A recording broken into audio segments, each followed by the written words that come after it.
చూస్తే నిన్న నాకు బాధ కూడా కలిగింది. ఢిల్లీకి పోతే అక్కడ కాంగ్రెస్ పార్టీ ఇంత మంచి కార్యక్రమం ప్రపంచంలో అన్ని దేశాలు వచ్చాయి. అన్ని దేశాలు వచ్చి వాళ్ళు చేసిన ఆవిష్కరణల్ని మనకు చూపించడం, మనం చేసే మంచి పనులు వాళ్ళు నేర్చుకోవడం, మనం చేసిన పనులన్నీ అభినందించే పరిస్థితికి వచ్చారు. ఐటీలో మనం ముందున్నాం, ఏఐలో ముందుంటున్నాం. ప్రపంచానికి నాలెడ్జ్ ఎకానమీలో నాయకత్వం ఇచ్చే ఏకైక దేశం భారతదేశం అని చెప్పి మరొకసారి విజ్ఞప్తి చేస్తున్నాను.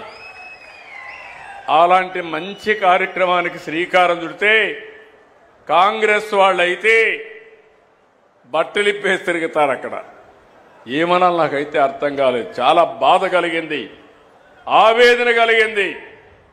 ప్రపంచంలో 60-70 దేశాలు టెక్నాలజీలో ముందుకు పోతా ఉంటే అలాంటి దాన్ని స్వాగతించాల్సిన వ్యక్తులు, మన యువత ప్రయోజనాలు కాపాడవలసినటువంటి పార్టీలు బాధ్యత లేకుండా అర్ధనగ్నంగా వచ్చి ప్రదర్శనలు చేశారంటే దీన్ని చాలా తీవ్రంగా ఖండిస్తున్నా, గర్హిస్తున్నా.